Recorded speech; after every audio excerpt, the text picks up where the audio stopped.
وہ FBR کی بتایا گیا جی وہ ریونیو کلیکٹ کریں گے. اس کے بعد تقریباً کوئی 4 یا 4.5 ہزار روپے جو ہیں ارب روپے جو ہیں وہ صوبوں کو چلے جائیں گے وفاق کے پاس سے. اب وفاق کے پاس بھی تقریباً 4.5 ہزار ارب بچے گا.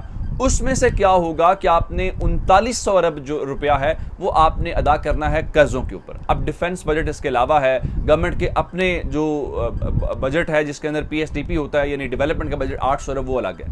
اب یہاں پہ آ کے تحریک انصاف کی حکومت 18ویں ترمیم کے اوپر بات کرتی تھی. وہ کہتے تھے کہ صوبوں کے درمیان جو فائنانس والا فارمولہ ہے یہ ٹھیک نہیں ہے کہ جو قرضوں کی باری ہے وہ ساری کی ساری وفاقی حکومت کے اوپر ہوتی ہے اور باقی جو فائدے ہیں وہ صوبے لے جاتے ہیں, پیسہ بھی صوبے لے جاتے ہیں, قرضوں میں اپنا شیئر نہیں ڈالتے اور وہ وفاقی حکومت کے اوپر آ جاتا ہے, اس لیے ان کو بھی ڈالا جائے. اب آج مفتاح اسماعیل صاحب نے جہاں پہ ساری پریس کانفرنس عمران خان کے خلاف کی, ان کی حکومت کے خلاف کی, تو وہاں پہ بیٹھ کے اس بات کا اعتراف کیا کہ جناب علی جو 18ویں ترمیم کے تحت جو اس کو کہتے ہیں کہ 18ویں ترمیم ختم ہونے کی بات ہوئی اور کہا کہ وہ جو فائنانس والا معاملہ ہے وہ ٹھیک نہیں ہے, جس کا مطلب یہ ہے کہ پاکستان جو پیپلز پارٹی ہے اس کو بھی اس چیز کا اب احساس ہو گیا ہے. اب دیکھیے اس کے اوپر ڈیبیٹ کیسے کرتے ہیں. یہ بات عمران خان اور ان کی حکومت کہتی رہی, جس کے اوپر یہ کہتے تھے کہ یہ 18ویں ترمیم کو رول بیک کرنا چاہتے ہیں, یہ آئین کے خلاف ہیں, یہ اختیارات کی تقسیم کے خلاف ہیں. لیکن جب اب بات اپنے گھر میں آئی ہے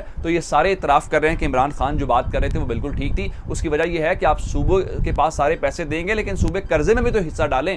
وہاں صوبے پیسے ضرور لیتے ہیں, انکم میں سے پیسے ضرور لیتے ہیں جو آپ پیسہ اکٹھا کرتے ہیں, لیکن آگے جو ادائیگیاں کرنی ہیں وہ ساری کی ساری جو ہے وہ وفاق کے پاس چلی جاتی ہے. اب ذرا پنجاب والے معاملے کے اوپر چلے جاتے ہیں کہ پنجاب کے اندر ہوا کیا ہے. پنجاب کے اندر ایک پہلے 8 وزیروں نے حلف اٹھایا, جس کے بعد اب بتایا گیا کہ 13 جون سے پہلے مزید جو وزراء ہیں وہ حلف اٹھائیں گے. اس کی وجہ یہ ہے کہ صوبوں کو بھی اپنا جو بجٹ ہے وہ پیش کرنا ہے, لیکن پنجاب کے اندر اس وقت تک کوئی فائنانس کا منسٹر نہیں ہے. یعنی آپ اندازہ کریں کہ بجٹ اگر مثال کے طور پہ اس مہینے میں پیش ہوگا تو پاکستان کی صورتحال یہ ہے کہ ایک صوبے کے اندر ایک حکومت ہے اور اس کا کوئی فائنانس منسٹر نہیں ہے. کوئی ایک بجٹ آئے گا وہ اس کے سامنے اس کو بیوروکریسی والے لکھ کے دے دیں گے, وہ بول دے گا. اس سے آپ اندازہ کریں کہ ہماری حکومتیں کتنا سر کھپاتی ہیں, ان کا کتنا انٹرسٹ ہوتا ہے یا ان کے لیے کتنی سیریس چیز ہے. سمپل یہ ہوگا کہ ایک منسٹر آئے گا, جو بھی اس کو میں بتا دیتا ہوں, پیپلز پارٹی والے ایسا لڑائی سکتی ہے. پیپلز پارٹی کہہ رہی ہے کہ فائنانس منسٹر ہمارا ہونا چاہیے, لیکن نون لیگ کو پتا ہے کہ فائنانس منسٹر ان کے پاس چلا گیا تو ہمارے ہاتھ سے تو گیم نکل جائے گی, پھر تو ان کی ہمیں باتیں ساری ماننی پڑے گی, اور فنڈز جو ہیں وہ چونکہ انہوں نے کرنے ہیں تو وہ اپنے MNS کو زیادہ ایلوکیٹ کریں گے اور اپنے MNS کو زیادہ جلدی جاری کریں گے, ہمارے روک لیں گے, تو اس سے پرابلم ہوگی. اب یہ مجتبیٰ شجاع الرحمان صاحب جو ہیں, جو پہلے ایجوکیشن منسٹر کے طور پہ بھی کام کر چکے ہیں, ان کو نون لیگ لانا چاہتی ہیں, لیکن زرداری صاحب نے ان کی شارک پکڑ لی ہوئی ہے. زرداری صاحب کو پتا ہے کہ یہ جیسے ادھر ادھر ہوں گے وہ ہلکا سا ہاتھ کھینچیں گے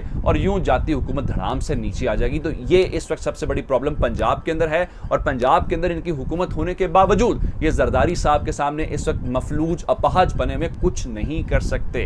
اس کی وجہ کیا ہے؟ اس کی وجہ یہ ہے کہ آپ کے پاس نمبر پہلے ہی پورا نہیں ہے اور آگے الیکشن ہے, اور اگر الیکشن کے اندر آپ کے پاس سیٹیں نہ آئی تو پھر آپ مزید گڑبڑ کے اندر چلے جائیں گے. اب ذرا آج حمزہ شہباز شریف اور شہباز شریف کے متعلق میں نے آپ کو بتایا تھا کہ عدالت کے روبرو پیش ہوئے ہیں, اور وہاں پہ شہباز شریف نے روسٹرم کے اوپر کھڑے ہو کے اپنے جو آرگومنٹس ہیں وہ دیے, دلائل دینے کی کوشش کی, اور بہت یہ بتایا کہ انہوں نے ملکی خزانے کو بہت بچایا ہے. پھر وہ ہمیشہ کی طرح کہتے ہیں میں نے ایک دھیلا کرپشن نہیں کی, جس پہ وہ تحریک انصاف والے کہتے ہیں جی بالکل آپ نے دھیلے کی کرپشن نہیں کی, آپ اربوں روپے کی ہے. ظاہر بات ہے یہ عدالتوں میں ثابت ہوگا, پھر ہی ممکن ہو سکتا ہے کون سچا ہے ان میں سے اور کون حقیقت بات کر رہا ہے. لیکن بہرحال اب خبر یہ ہے کہ ان کی ضمانتوں کے اوپر جو ہے وہ فیصلہ محفوظ کر لیا گیا ہے.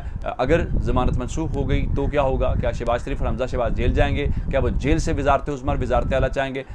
شاید ایسا ابھی نہ ہو پائے, شاید بہت سارے حلقے ایسا نہیں چاہتے. اپنا بہت سارا خیال رکھیے گا. اور ایک بات اور میں خبر دینا چاہتا ہوں آپ کو اسٹیبلشمنٹ والی ملاقاتوں کے اطراف کے متعلق. شیخ رشید نے کہا ہے کہ پرویز خٹک کی اور جو اسٹیبلشمنٹ کی 3 ملاقاتیں ہوئی ہیں, اور ان کے مطابق وہ بھی ان ملاقاتوں کے اندر شاید کوئی رول پلے کرنا چاہتے ہیں, لیکن عمران خان نے ان کو سختی سے منع کیا ہوا ہے. اور ان کے مطابق تحریک انصاف کی اور اسٹیبلشمنٹ کے درمیان جو بات چیت ہے وہ کہیں نہ کہیں کسی نہ کسی اینڈ سے ہو رہی ہے. اپنا بہت سارا خیال رکھیے گا. خدا حافظ.